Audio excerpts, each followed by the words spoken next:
De volta para o segundo bloco de Sobriedade Sim, depois de uma profusão de obrigados em várias línguas aqui do meu santo, a gente volta com o segundo bloco de Sobriedade Sim, trazendo o Ricardo Ribeiro, que veio lá de Matão.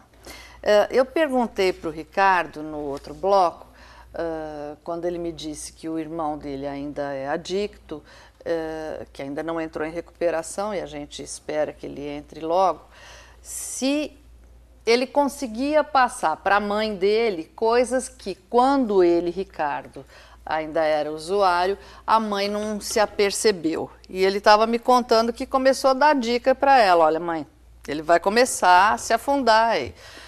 E ela consegue hoje perceber coisas que em você ela não conseguia?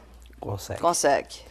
Às vezes, uma saída repentina, comportamento, né? Quando ele chega, às vezes, com um comportamento alterado, ela já... Então, ela não facilita o uso não dele. Facilita. Isso é muito importante para você que é mãe, você que é pai, enfim, você que tem uma pessoa próxima de você que é usuário de droga, a não ser facilitador, né, Rossini?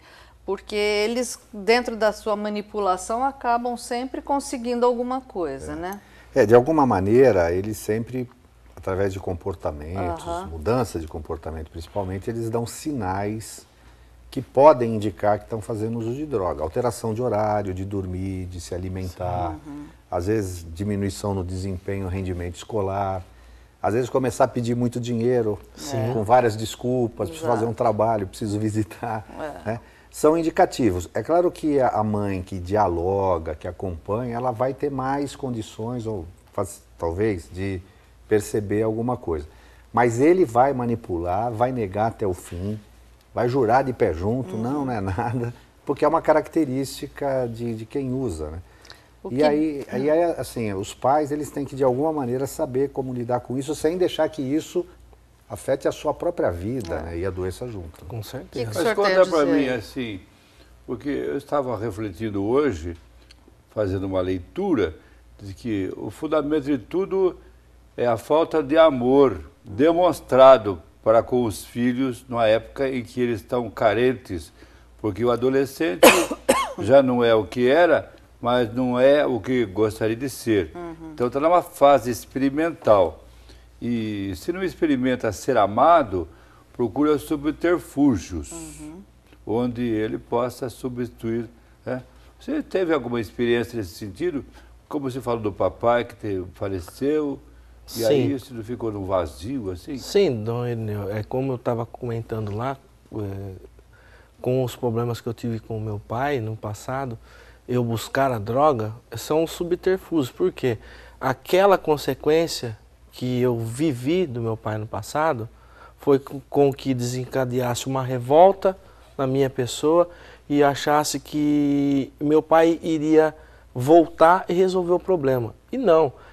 Às vezes o ser humano ele tem que começar a cair na real que mesmo as pessoas indo embora daqui, você tem uma história para ser contada aqui e você não precisa usar a droga. Você sim precisa contar a sua história e ajudar aquelas que de repente podem se alterar do caminho e você dá um curso de novo para a vida dela. Só que eu não, pelo contrário, eu fui viver um outro curso errado que não teria necessidade, porque querendo ou não, a minha mãe sempre deu amor para os filhos. Às vezes, eu acredito que nós, seres humanos, a gente quer buscar algum subterfúgio para querer estar usando, estar experimentando aquilo que às vezes não lhe é devido. No caso da gente, hoje, no mundo que vivemos, a droga. Né? Só que, como eu fui por esse caminho, eu tinha uma hora que ser resgatado. E quem me resgatou? Eu comecei por amigos que sabiam da minha necessidade, né? Porque eu fui um cara que vivi isso muito profundamente, eu não tinha hora, não tinha horário, o que eu queria fazer eu ia lá e fazia. Né? Eu tô vendo que na camiseta do Ricardo tem uma frase que o senhor usa muito, que eu gosto muito. Procure me amar quando eu menos mereço, porque é então quando eu mais preciso, né?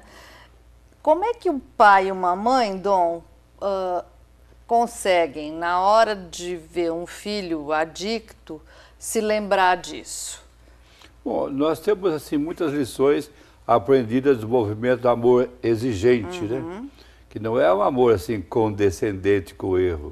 Quem ama corrige, quem ama acompanha, quem ama até às vezes castiga coisas que não são, né?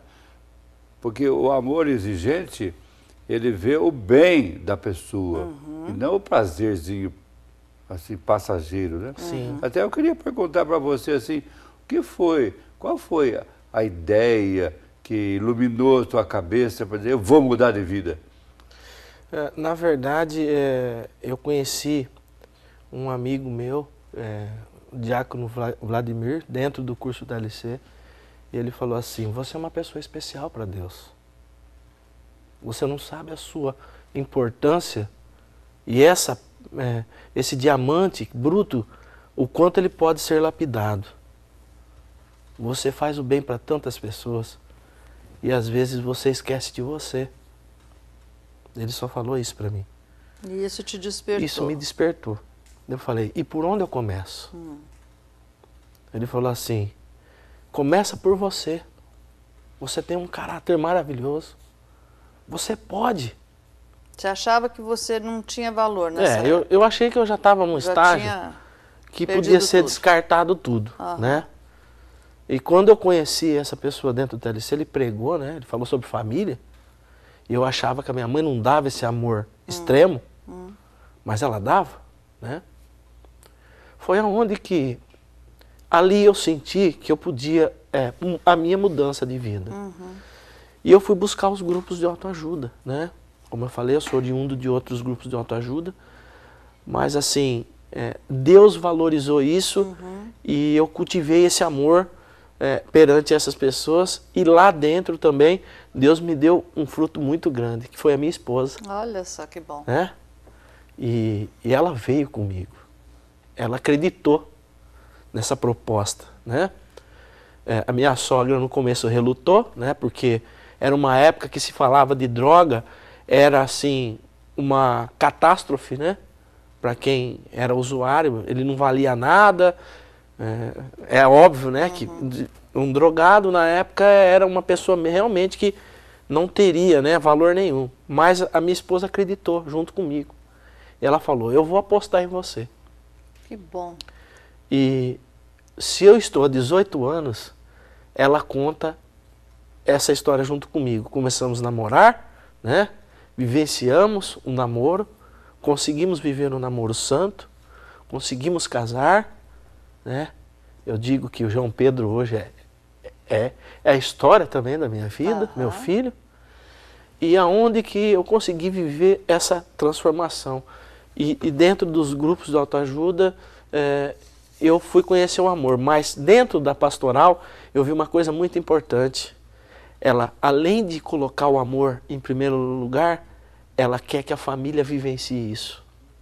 Beleza. Era isso que eu sentia, a vontade e a necessidade de ver dentro do grupo de autoajuda. E a pastoral colocou isso para mim. Então nós vamos falar sobre isso já já, não sai daí, tá? Um dos grupos de autoajuda da cidade de Matão, no interior de São Paulo, se reúne às terças-feiras, às 8 horas da noite, na paróquia Nossa Senhora do Perpétuo Socorro, localizada à rua Constantino Bastia, 375, Vila Pereira. Mais informações pelo telefone 016 3382 8022.